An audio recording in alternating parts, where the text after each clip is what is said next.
గొప్ప అవకాశాన్ని నాకు అనుగ్రహించాడు. దేవుడే ఇచ్చాడు. మనం బట్టి దేవుని నామానికి స్తోత్రాలు చెల్లిస్తూ మరి దైవ సేవకులు 3 దినాల నుంచి దేవుని వర్తమానాన్ని, దేవుని రాజ్య సువార్త గురించి అనేక విషయాలు ప్రకటిస్తూ ఉన్నాడు. మరి వారితో పోల్చుకుంటే నేను చెప్పలేను, కానీ దేవుడు నాకు ఇచ్చినటువంటి కొన్ని మాటలు మీతో పంచుకోవాలని ఆశపడుతున్నాను. ఈరోజు ప్రత్యేకమైన కూడికమైంది ఇలా చెప్పుకున్నాం. మరి ఏది ఈ ప్రత్యేకమైన కూడిక ఏంది? దేనికి? దేవుని రాజ్య.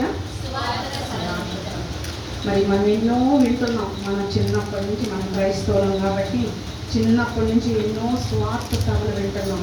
ఏమని? మరి హోసన్నా మినిస్ట్రీస్ వారైతే గుడారాల పండుగని, మరి ఇంకొకళ్ళైతే స్వస్థత కూడికలని, ఇంకొకరు అనేక రకాలుగా మరి మినిస్ట్రీస్ ద్వారా అనేక రకాల సువార్త ప్రకటన, సువార్త సభలో పెట్టి ప్రకటిస్తున్నారు. అది మరి నాకు ఇచ్చిన సమయంలో నేను కొన్ని మాటలు మీతో పంచుకొని ఉన్నాను కదా. దేవుని రాజ్యంలో ఎలా ఉంటుంది, దేవుని రాజ్యం దాంట్లో ఏమేమి ఉంటాయి అనేది మనం గుర్తుంది. ఆ మాటలు కొన్ని మాటలు చెప్పుకున్నాం. మరి ఈరోజు దేవుని మాటలు ఏం చెప్పుకున్నామంటే, దేవుని రాజ్యంలోకి పొయ్యాక ఎలా ఉంటుందని పోయిన సంవత్సరం. మరి ఈ సంవత్సరం ఏం చెప్తున్నామంటే, దేవుని రాజ్యం అంటే ఏంటి అనేది మేము చెప్తున్నాం. అసలు అది ఏంటి, దేవుని రాజ్యం అంటే ఏంటి? మరి దైవ సేవకులు 3 సంవత్సరాల నుంచి దేవుని రాజ్యం అని ప్రకటిస్తున్నారు కదా. మరి 3 దినాల నుంచి కూడా దేవుని రాజ్యం అనేది ప్రకటిస్తున్నాం కదా. అసలు ఏంటి ఆ దేవుని రాజ్యం అని మనం కొన్ని మాటలు చూద్దాము. అంటే ఆదికాండం విద్దాం. ఆదికాండము 1వ అధ్యాయము 26వ వచనం ఎవరైనా చదివి సహాయం చేయండి.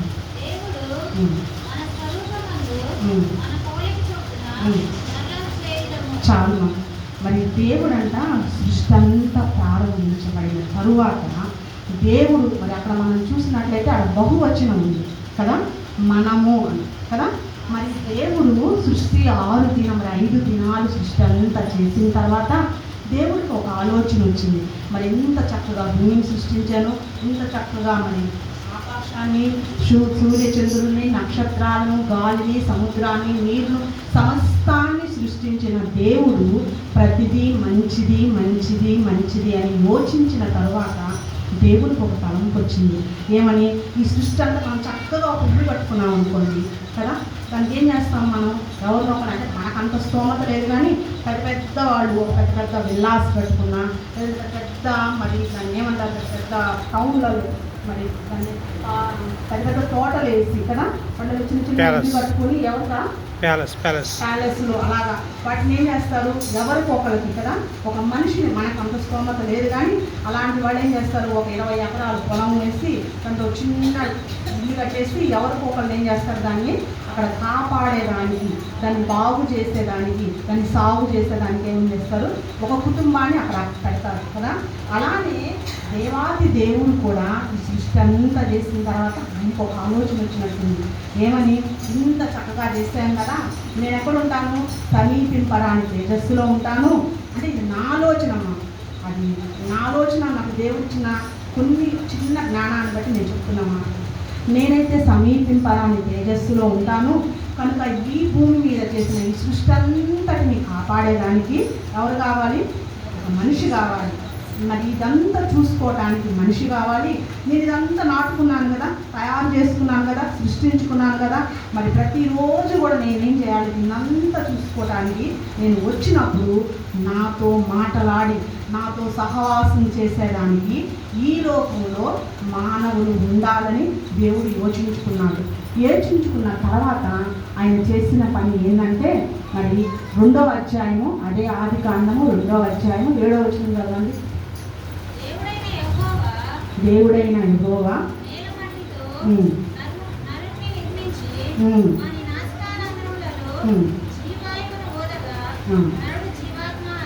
చాలా. మరి దేవుడు ఆలోచన పుట్టింది, వెంటనే ఆయన ప్రణాళిక ప్రారంభించాడు. మరి మనిషిని సృష్టి అంతటిని దేవుడు ఏం చేస్తాడంటే నోటి మాటతో చేశాడు, కానీ మనుషుల్ని మాత్రం ఎందుకంటే ఆయనతో కలిసి జీవించేదానికి, ఆయనతో కలిసి సహవాసం చేసుకునే దానికి ఆయన ఇష్టపడి చేసుకున్న మనిషిని నోటితో చేయలేరు. ఆయన దేంతో చేశారంటే ఆయన స్వహస్తాలతో ఏం చేశారంట, నేల మట్టి నుంచి మట్టిని తీసుకొని ఒక మనిషిని ఒక రూపాన్ని తయారు చేసి ఆ మనిషి ఏదైతే మట్టి బొమ్మను తయారు చేశారు, మరి దాంట్లో ఏం లేదు, ఆ మట్టి బొమ్మలో కదలికలు లేవు కాబట్టి ఆయన ఏం చేశారంటే ఆ మట్టి బొమ్మ నాసిక మరి ముక్కులో ఏమవుతాడంట, జీవాత్మను ఊదాడంట. ఎవరు ఊదాడమ్మా? జీవాత్మను దేవుడే ఊదాడు. జీవాత్మను ఊదినప్పుడు నరుడేమయ్యాడంట, జీవాత్మాయను. అప్పుడు దాకా బొమ్మ ఉన్నాడు, కదలిక లేదు. అలాంటి బొమ్మని, మట్టి బొమ్మని దేవుడు ఏం చేశాడు, కదిలించే మనిషిని తయారు చేస్తాడు. మనం అనుకోవచ్చు, మనం ఏమనుకుంటామంటే ఆయన మరి నాసికారంధ్రంలో జీవాత్మను ఊదగా అనగానే మనం ఎమ్మటిని ఏమనుకుంటాం, దేవుడు అనుకుంటాం కదా. కానీ దేవుడు అంట ఏం ఊదాడంట, ఆ నాసికారంధ్రంలో, మనిషి నాసికారంధ్రంలో యేసు అనే ఒక మాటను ఊదాడంట. ఏ మాటను ఊదాడు? యేసు. ఎందుకంటే ఆ మాట తండ్రి అయిన దేవుడికి మహా ఇష్టమైన మాట. ఎందుకంటే ఆయన కుమారుడై ఉన్నాడు కాబట్టి ఆయన మనిషి నాసికారంధ్రంలో ఊదబడ్డ జీవాత్మ ఏంటంటే యేసు అన్నమాట. ఒక్కసారి మన శ్వాస నిశ్వాసలు ఒకసారి మనం పరీక్షించుకోనండి. మనం గాలిని పీల్చుకుంటే ఏ శబ్దం ధ్వనిస్తుంది? ఎవరికి వాళ్ళు ఏమొస్తుంది? ఏ అనేటప్పుడు ఏ అనే శబ్దం ఉచ్చరిస్తుంది. మనం గాలిని వదిలినప్పుడు ఏ శబ్దం వస్తుంది? అంటే నాసికా రంధ్రంలో ఊదబడ్డ జీవాత్మ ఏంటంటే యేసు అనే పదం. మనిషి దేవుణ్ణి నమ్ముకున్నా నమ్ముకోకపోయినా ప్రతి మానవుడు యేసు అనే ఆ జీవ ఆత్మను మనం ఉచ్చరించని పక్షంలో ఆ మనిషి ఏమైపోతాడు? నిర్జీవి అయిపోతాడు, చలనం లేనివాడు అయిపోతాడు. ఎందుకంటే ఆ జీవాత్మ మరి తిరిగి ఎక్కడికి వెళ్ళిపోతుంది? దేవుని దగ్గరికి వెళ్ళిపోతుంది. కాబట్టి ఎందుకంటే అది దేవుడు ఊదిన జీవాత్మ యేసు అనే నామం కాబట్టి అది దేవుని దగ్గరికి ఎప్పుడైతే చేరుతుందో అప్పుడు మనిషి ఏమైపోతాడు? మళ్ళీ మట్టి బొమ్మ అయిపోతాడు.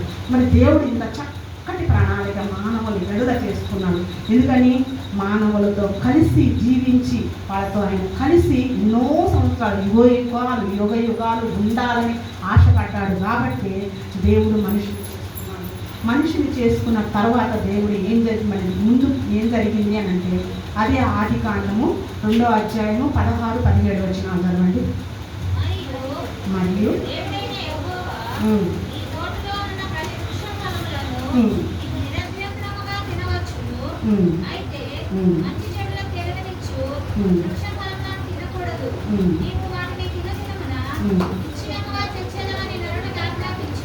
చాలా మరి దేవుడు మనుషుల్ని ఇంత గొప్ప ప్రణాళికతో చేసుకున్నాడు. వాళ్ళకి స్వాతంత్రాన్ని ఇచ్చాడు, వాళ్ళని ప్రేమించాడు, వాళ్ళని స్వేచ్ఛనిచ్చాడు. ఇచ్చిన దేవుడు మన మానవులకి దేవుడు మొట్టమొదటి ఆజ్ఞ. మనం అనుకుంటాం ఆజ్ఞలు ఏంటి అంటే 10 ఆజ్ఞలు అనుకుంటాం. 10 ఆజ్ఞలే కానీ దేవుడు మనుషులకు ఇచ్చిన మొట్టమొదటి ఆజ్ఞ ఏంటంటే ఇదే. ఏమాజ్ఞ? ఏమిచ్చాడు ఆజ్ఞ? ఆయన నీవు మంచి చెట్ల ఫలము తెలివిచ్చిన వాటిని నీవేం చేయకూడదంట, తినకూడదు. ఆయన ఆడ మరి ఆప్షన్ పెట్టలేదు కానీ ఖచ్చితంగా ఆజ్ఞించాడు మనుషులకి. అయ్యా మీరు ఏదేని తోటనంతటిని పరిపాలించండి, ఏదేని తోటలో ఉన్న ప్రతి ఫలాన్ని తినండి, ప్రతి పుష్పాన్ని మీరు అనుభవించండి, ప్రతి జంతువుని మీరు వాటిని స్వాధీనపరచుకోనండి, వాటిని ఏదైనా చేయండి. కానీ ఈ మంచి మంచి చెడ్డలు తెలివించు ఫలాన్ని మాత్రం మీరేం చేయకూడదు, తినకూడదు అని ఖచ్చితంగా ఆయన ఏం చేస్తాడు? మనుషులకి మొట్టమొదటి ఆజ్ఞ ఇచ్చాడు. మనం చెప్పుకుంటాం కదా, ఆజ్ఞ అతిక్రమమే అంతే కదా. మరి ఆ మొట్టమొదటి ఆజ్ఞ ఇచ్చిన తర్వాత ఆయన చెప్పాడు, మరి ఇంకా వార్నింగ్ కూడా ఇచ్చాడు. ఆజ్ఞ నీటిమే కాదు కానీ తర్వాత జరిగే పరిణామం కూడా చెప్పాడు. దేవుడు ఏమని చెప్పాడు? దినమున ఏమవుతాడంట? నిశ్చయముగా చచ్చిపోతాడు అని చెప్పాడు. మరి దేవుడు ఆజ్ఞించాడు, దానివల్ల అతిక్రమిస్తే వచ్చేది నష్టం కూడా చెప్పాడు. తర్వాత మానవునికి స్వేచ్ఛనిచ్చాడు. మరి స్వేచ్ఛనిచ్చిన తర్వాత మరి దేవుడు కొంతకాలం ప్రతిరోజు దేవుడు చేస్తున్న పని ఏంటంటే ఉదాహరణ ఏదైనా తోటలో అవ్వ తర్వాత క్రమంలో అవ్వని చేశాడు. టైం పెట్టి కాబట్టి గబగబా రెఫరెన్స్ చూపించలేదు. మరి అవ్వని తయారు చేశాడు. మరి ప్రతిరోజు దేవుడు చల్లగాను వస్తున్నాడు. మరి వారితో పాటు మరి మనం చూడాలంటే 3 8వ అధ్యాయం చదవండి. 3వ అధ్యాయం 8వ అధ్యాయం. మరి ప్రతిరోజు వచ్చమ్మా. మరి ప్రతిరోజు దేవుడు చల్లజాములు వచ్చి మరి దేవుని మరి వాళ్ళతో పాటు ఆదాము అవ్వలతో పాటు కలిసి సంతోషించి స్నేహించి మాట్లాడి ప్రేమించి ఇది గొప్ప సమయాన్ని గడపడం దేవుడికి ఇష్టమైంది.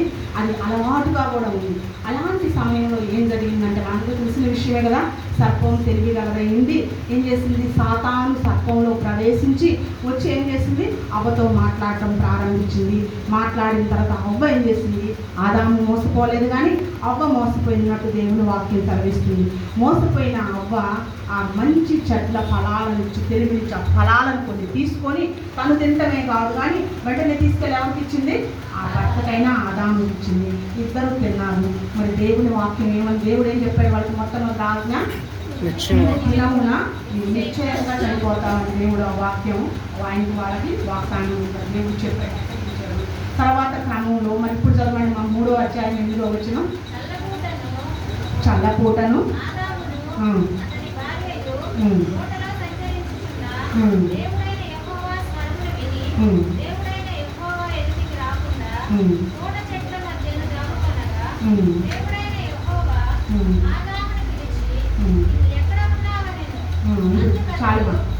చాలు చదువు.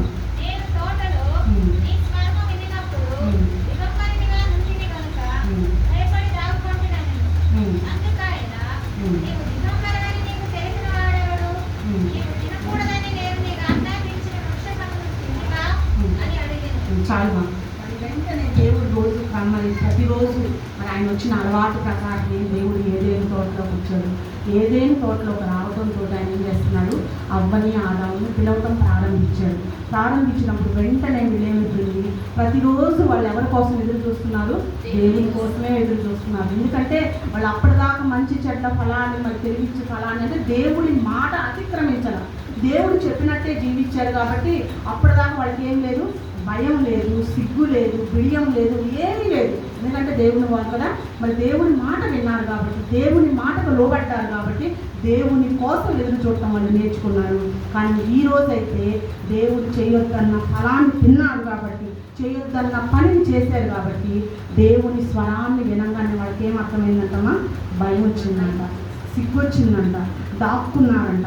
వెంటనే దేవుడు అడుగుతున్నాడు. రోజు అలవాటు కదా ఆయనకి, ఆయన పిల్లలతో మాట్లాడుకోవటం అలవాటు కదా, తన పిల్లలతో ఆడుకోవటం అలవాటు కదా, తన పిల్లలతో కలిసి గడపటం అలవాటు కదా, అదే అలవాటున దేవుడు చదువుతున్నాడు. మీరు ఎక్కడున్నారు అంటే వాళ్ళు చెప్తున్న సమాధానం ఏంటంటే, ఏం చెప్పారు మా వాళ్ళు, మేము మాటకు భయపడి మేము దిగంబరులుగా ఉన్నాము. అంటే వాళ్ళకి అప్పటిదాకా తెలియలేదు మా బట్టలు లేవని తెలియలా. ఎందుకంటే దేవుని మాటలో ఉన్నారు కాబట్టి వాళ్ళకి తెలియలా. ఇప్పుడు దేవుని మాట దాటేది కాబట్టి వాళ్ళకి తెలిసింది. అప్పుడు వాళ్ళు చెప్తున్నారు దేవునికి, మేము దిగంబరులుగా ఉన్నాము, మీ దగ్గరికి రావటానికి మాకు ధైర్యం లేదు, మీ దగ్గరికి రావటానికి మా ఇంటి మీద కట్టలేవని చెప్పినప్పుడు దేవుడికి బాధేసినది. అంతే కదా, ఆయన గొప్ప ప్రణాళికతో చేసుకున్న మానవ జాతి ఏమైపోయింది, మొట్టమొదటి తప్పటడుగు వేసింది, ఆజ్ఞను అతిక్రమించాడు, దేవుడికి దూరం అయిపోయాడు. అంతే కదా, అది చేయబట్టే కదా దేవుడిని చూసి దాక్కోగలిగింది, అది చేయబట్టే కదా వాళ్ళు దేవుడితో మాట్లాడటానికి భయపడుతుంది. అట్టి భయాన్ని ఎవరు సృష్టించుకున్నారన్నా, దేవుడు సృష్టించాడా కాదు, మనమే చేసుకున్నాం. దేవునికి దూరంగా దేవుని చూసి భయంగా మనమే మన పాపాలు మన అతిక్రమాలు ఏం చేసినాయి, ఆ రోజు వాళ్ళు చేసిన ఆది పురుషులు చేసిన ఆది పితరులు చేసిన ఆ అతిక్రమం ఏం చేసింది, వాళ్ళని దేవునికి దూరంగా, మరి ఆయన ప్రణాళిక ఏంది, వారికి దగ్గరగా ఉండాలనేది దేవుని ప్రణాళిక. ఆది పితరులు చేసిన ఆజ్ఞ అతిక్రమం అని ఏం చేసింది, దేవునికి దూరంగా తీసుకెళ్ళింది.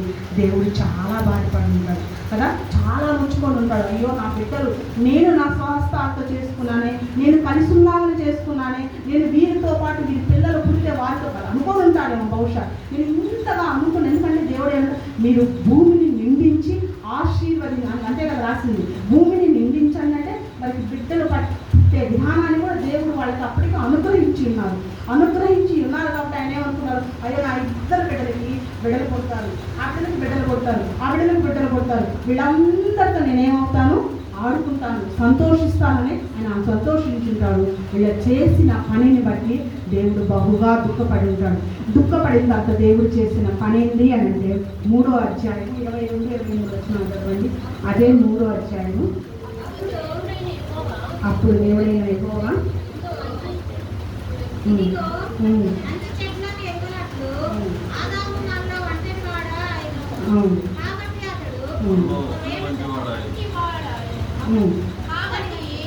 అతడు ఒకవేళ తన చెయ్యి వారి జీవ చెయ్యి చాచి జీవ వృక్ష ఫలమును కూడా తీసుకొని ఇది నిరంతరము జీవించునేమో అని దేవుడైన యెహోవా అతడు ఏ నేల నుండి తీయబడినో దానిని సేద్యపరచుటకు ఏదైనా తోట నుండి అతన్ని పంపివేశాడు. చాలు మరి దేవుడికి ఆలోచన వచ్చింది. చక్కటి ఏదైనా తోట ఏర్పాటు చేశాడు కదా.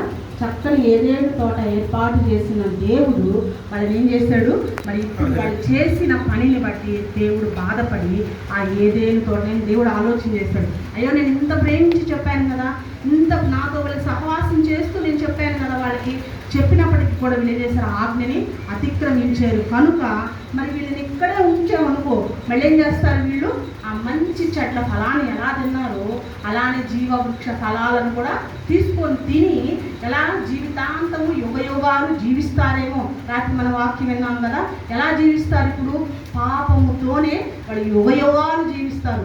పాపము లేని జీవితాన్ని కదా దేవుడు ఇష్టపడింది, పాపము లేని జీవితాన్ని కదా దేవుడు కోరుకుంది. కానీ వీళ్ళలో ఇప్పుడు ఏం ప్రవేశించింది, పాపం అనేది ప్రవేశించింది కదా. ఆజ్ఞ అతిక్రమమే పాపం అనేది ప్రవేశించింది కాబట్టి దేవుడు యోచించాడు ఏమని, వీరు ఏదైనా తోటలో ఉంటే పాపముతోనే యుగయుగాలు జీవిస్తారు కాబట్టి, పాప ప్రపంచాన్ని సృష్టిస్తారు కాబట్టి ఇక వీళ్ళు ఇక్కడ ఉండడానికి అనర్హులు అని ఆయన యోచించి ఆయన ఏం చేశాడంటే వెంటనే వారిద్దరిని ఏదైనా తోటలో నుంచి బయటికి పంపించేశాడు.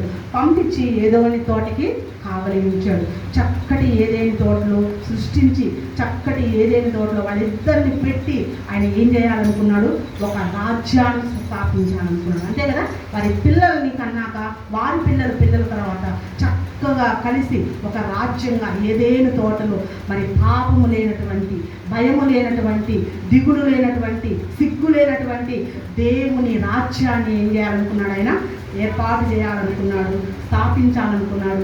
యుగాలు వారితో కలిసి జీవించాలనుకునేది దేవుని ఉద్దేశం. కానీ దేవుని ఉద్దేశాన్ని ఏం చేశారు, ఆదాము అవ్వలు కదా పాడు చేసేసాడు. అంతే కదా, ఆయన ఆలోచన పాడు చేసేస్తాడు. నిజమే, మనం కూడా మన బిడ్డల ఎన్నో ఆలోచనలు కలిగి ఉంటాం. మనం ఏం చేస్తారు, వాళ్ళు దాన్ని పాడు చేసినప్పుడు మన వేదన ఎలా ఉంటుంది, భరించలేము. అయ్యో నీ గురించి నేను ఇన్ని కళ్ళు కన్నానే, నీ గురించి నేను ఇన్ని ఆలోచన చేశానే, నువ్వు ఎందుకు ఇలా చేసావు కదా. మరి అనుకున్నా మరి మనకే, మనుషులమైన మనకే వాళ్ళని బయటికి పంపించిన తర్వాత దేవుడు కూడా పరమ తండ్రి కదా, ఆయన మనకంటే ప్రేమ గలవాడు కదా.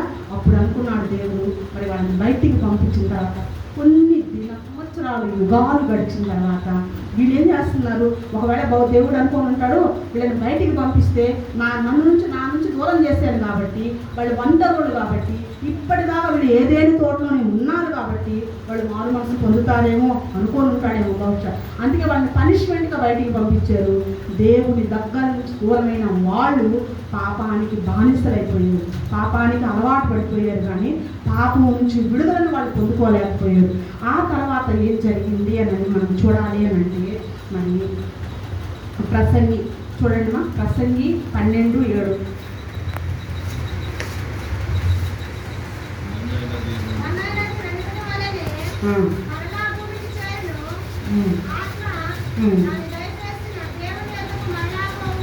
చాలు.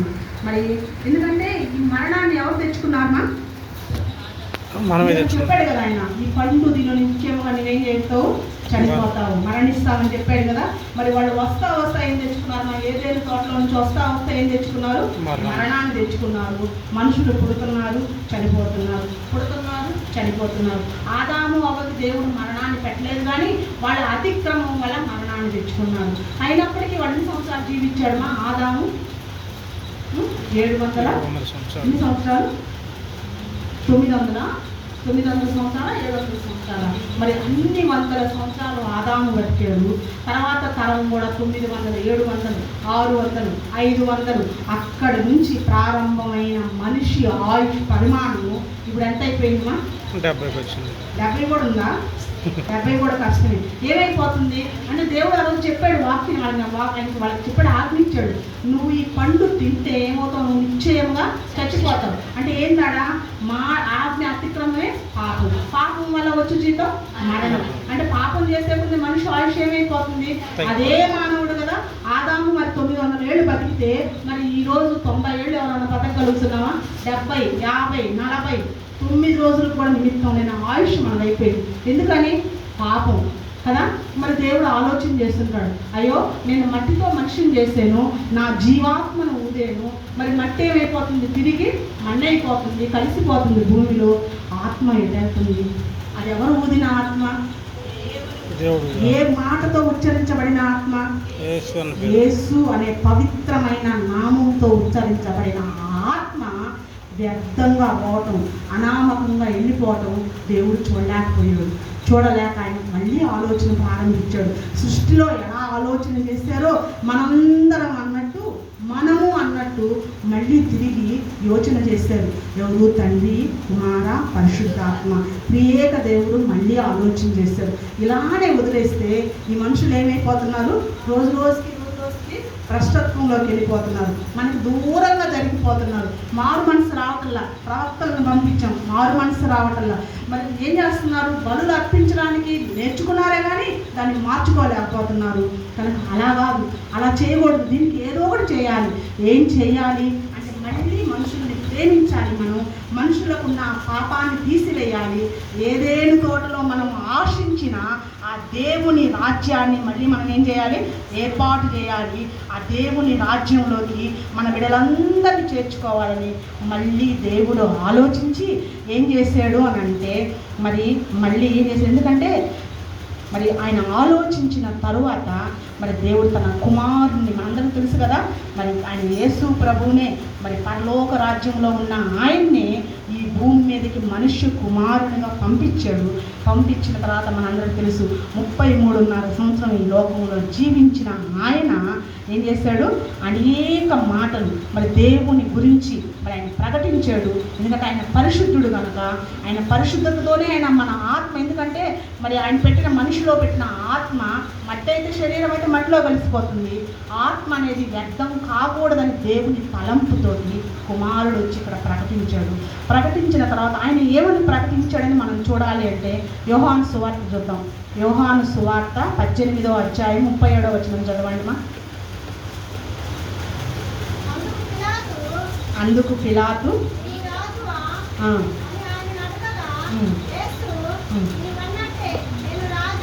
చాలు మరి ఆయన మరి 33.5 సంవత్సరం ప్రకటించిన తర్వాత పిలాతు యొద్ద సిలువకు ముందు మరి సిలువ యాగానికి ముందు నిలవబడ్డప్పుడు, తీర్పులో నిలవబడ్డప్పుడు మరి పిలాతు అడుగుతున్నాడు. పిలాతు అంటే ఒక రకంగా అధికారే కదా, రాజ్యం, మరి ఆయన ఒక రాజుతో సమానమైన ఆయనే కదా, ఆయనే యేసయ్యని అడుగుతున్నాడు.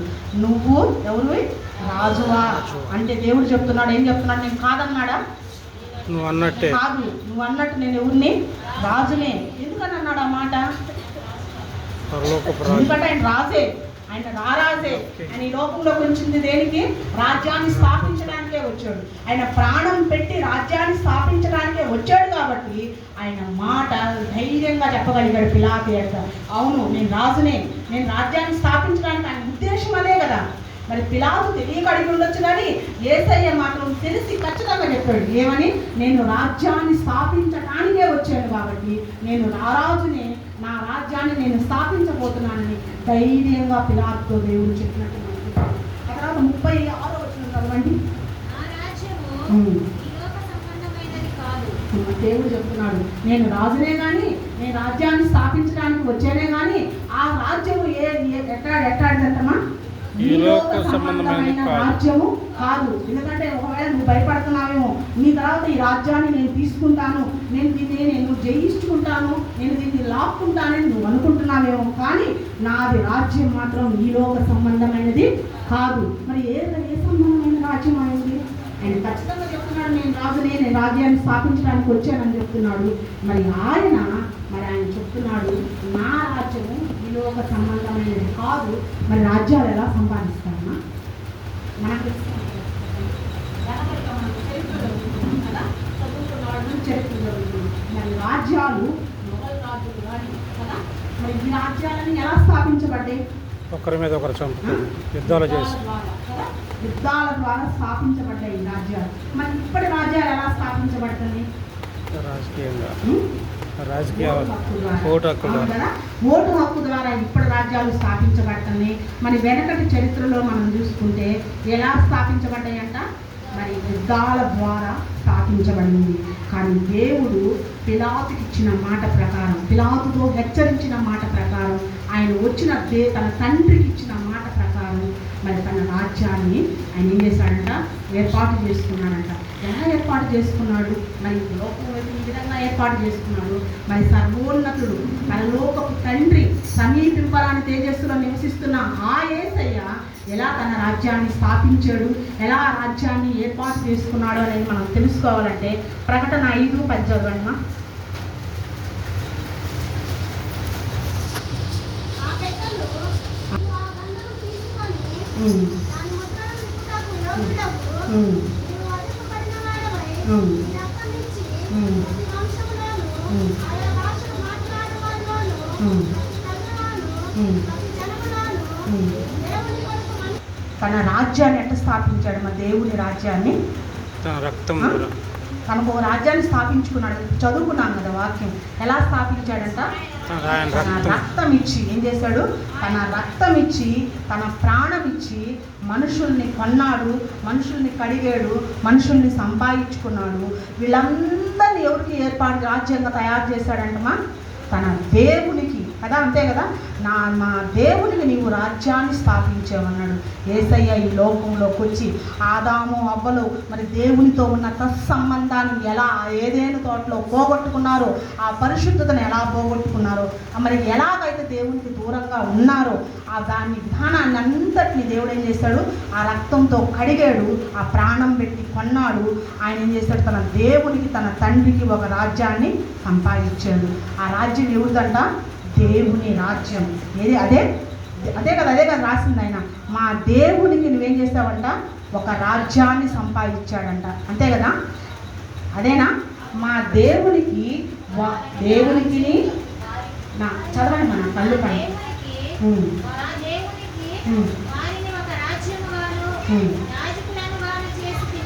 అంటే ఎలా ఎవరిని సంపాదించాడు ఆయన? రక్తాన్ని ఇచ్చి కదా, రక్తాన్ని ఇచ్చి కడిగి ప్రాణం పెట్టి కొన్న జనాన్నందరినీ ఆయన ఏం చేశాడంట? దేవునికి ఒక రాజ్యంగా తయారు చేశాడు. ఆ రాజ్యాన్ని ఎవరికి ఇచ్చాడు? దేవునికి సబ్మిట్ చేశాడు కదా. అదే దానికోసమే కదా వచ్చింది ఆయన. మరి ఆయన దానికోసమే కదా ఆయన పంపబడింది. ఎందుకంటే మనం ఎప్పుడైతే దేవునికి దూరంగా మన దూరం అయిపోయామో, ఏదేని తోటలో ఆయనతో ఉన్న సత్సంబంధాన్ని పోగొట్టుకున్నాము, ఆయన మన ఎడల ఉన్న ఆలోచనను మనం ఎలా నాశనం చేసామో, కానీ దేవాది దేవుడైతే మళ్ళీ వచ్చి తన ప్రాణంతోనూ తన రక్తంతోనూ జనాలను సంపాదించి రాజ్యంగా తయారు చేసి ఆ రాజ్యాన్ని ఎవరికి ఇచ్చాడంటమ్మా? దేవునికి. తన దేవునికి, మన దేవునికి, తండ్రి అయిన మన దేవునికి ఒక రాజ్యంగా మనం అందరినీ సంపాదించాడు. అదే దేవుని రాజ్యం. అంతే కదా? అంతేనంటారా? నాకు తెలిసిందైతే అంతే. నాకు దేవుడు బయటపరిచింది అంతవరకు. అదే మన దేవుని రాజ్యంగా తన ఏర్పాటు తయారు చేశాడు. ఆయన బాధ్యతను ఆయన నెరవేర్చిన తర్వాత 20 సంవత్సరం మనం చెప్పుకున్నాం దేవుని రాజ్యంలో ఏంటంటే కొన్ని మాటలు రెఫరెన్స్ చెప్పను, కానీ కొన్ని మాటలు ఎందుకంటే మనం చెప్పుకున్నాం. మరి ఎందుకంటే మన తెలుగుదేశం వాళ్ళు సూపర్ సిక్స్ అని చెప్పారు కదా. మరి ఇదే చెప్పారు, జగన్ ఏం చెప్పాడు? నవరత్నాలు అంటే ఎవరి మేనిఫెస్టోలు వాళ్ళు చెప్తున్నారు. మా అయితే సూపర్ సిక్స్లు, వాళ్ళైతే నవరత్నాలు చెప్తున్నాడు. యేసయ్య కూడా చెప్పాడు ఏమని? నా రాజ్యంలో ఏముంటాయా మీకు? మరి నా రాజ్యానికి మిమ్మల్ని అందరినీ ఆహ్వానిస్తున్నాను. నా రాజ్యంలోకి వస్తే మీకేముంటాయా అని అంటే ప్రకటన గ్రంథంలో దేవుడు స్పష్టంగా చెప్తున్నాడు. తీసేదానికి సమయం లేదు, కానీ ఏమేమి ఉంటాయంటానంట? మరుగైన మన్నా ఉంటుందంట మనం తినడానికి. ఎవరు తిన్నారమ్మా ఈ మరుగైన మన్నా? ఇశ్రాయేలీలు తిన్న ఆ మరుగైన మన్నా మనం దేవుని రాజ్యంలోకి వెళ్తే మనం తినటానికి అర్హులవి. ఇంకేముండదమ్మా? జీవ వృక్ష ఫలాలు ఉంటాయి. ఎక్కడ విన్నాం ఈ జీవ వృక్ష ఫలాలు? ఏదేని తోటలో ఉన్న జీవ వృక్ష ఫలాలు తింటారేమో అని నెట్టేసిన ఆ దేవుడు మరి దేవుని రాజ్యంలోకి వెళ్తే తినటానికి మనకేం చేస్తాడు? ఆయన తిననిస్తాడంట, భుజింపనిస్తాడంట. ఎంత గొప్ప భాగ్యం!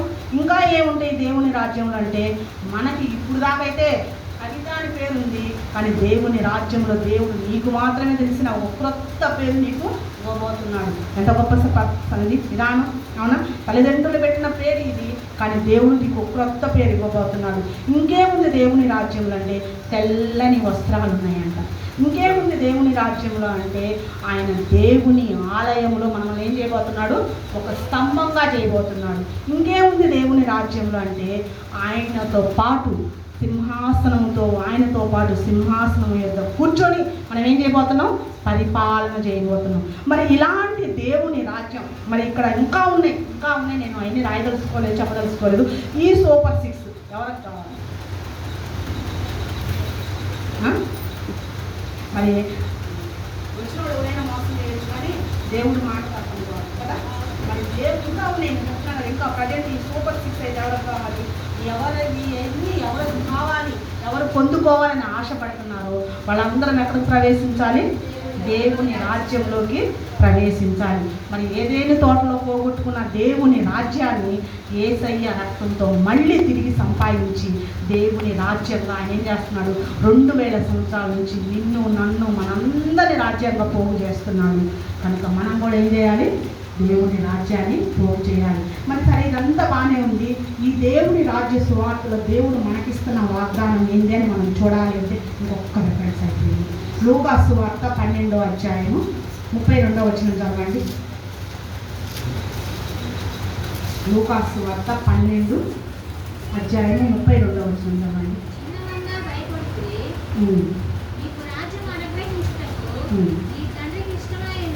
చాలు. మరి దేవుడు ఈరోజు మన సంఘానికి, ఈరోజు మన మినిస్ట్రీకి, ఈరోజు మనకి ఇస్తున్న వాగ్దానం ఏంటంటే, చిలమందా నువ్వు భయపడవద్దు, రాజ్యము నీకు అనుగ్రహించుట ఎవరికి ఇష్టమంట? దేవునికి ఇష్టం. రాజ్యము మనకి ఇచ్చుట ఎవరికి ఇష్టమంట? తండ్రికి ఇష్టంగా ఉంది. మరి మన తండ్రికే మనకు రాజ్యం ఇవ్వడం ఇష్టం అయితే ఇంకెవరి గురించి మనం ఆలోచన చేయాలి? ఆయనకి ఇష్టంగా ఉంది మనం రాజ్యంగా చేయడం. వెళ్ళడానికి మనం సిద్ధంగా ఉన్నామా? ఇష్టంగా ఉన్నామా? మరి మనం ఇష్టంగా ఉంటే, మనం ఇష్టపడుతున్నాం కదా, అవన్నీ అనుభవించాలని ఇష్టపడుతున్నాం కదా, అనుభవించడానికి సిద్ధపడుతున్నాం కదా, మనలాగా అనేక మందిని మనం కూడా ఏం చేయాలి? దేవుని రాజ్య వారసులు. మనం ఏం చేయొద్దు? మనం రక్తం కార్చొద్దు, మనం ప్రాణం పెట్టద్దు. అది మన కోసం దేవుడు ఎప్పుడో పెట్టాడు 2000 సంవత్సరాల క్రితం. కానీ మనం చేయాల్సింది ఏంటంటే, ఆయన రక్తం కార్చాడమ్మా, ఆయన ప్రాణం పెట్టాడమ్మా, ఆయన రాజ్యాన్ని స్థాపిస్తున్నాడమ్మా, పరలోక రాజ్యంలో ఎన్ని ఉంటాయమ్మా, మేము వెళుతున్నామమ్మా, మేము రాజ్య సంబంధులు అమ్మా, మేము మాకు అర్హత ఉంది, అంతే కదా, మాకు ఓటు హక్కు ఉంది. మీరు కూడా రావాలి అంటే, మీరు కూడా ఇష్టపడాలి అంటే ఆయనతో బాప్తిసం తీసుకొని మీరు పరిశుద్ధపరచబడితే మీరు ఎవరైపోతారు? దేవుని రాజ్య వారసులు అవుతారు, దేవుని రాజ్య సంబంధులు అవుతారని చెప్పాడు. ఇదే దేవుని రాజ్య సువార్త. మరి ఇది దేవుడు మరి దైవ సేవకులకు ఎందుకు ఇచ్చారో మనకు తెలియదు, కానీ దేవుని రాజ్య సువార్త అంటే నాకు తెలిసిందైతే ఇది మనం దేవుని రాజ్య సంబంధాలు ఎంతమంది ఉన్నాం ఇక్కడ? చేతులు ఎత్తండి ధైర్యంగా. ఎంతమంది ఉన్నాం? మనందరం దేవుని రాజ్య సంబంధమే కదా. మనతో పాటు అనేక మందిని కూడా దేవుని కోసం రాజ్య సంబంధులుగా ఏర్పాటు చేసుకున్నాం. ఈరోజు అతి తీర్మానాన్ని చేసుకున్నాం. దేవుడి వాక్యాన్ని దీవించును గాక. ఆమేన్.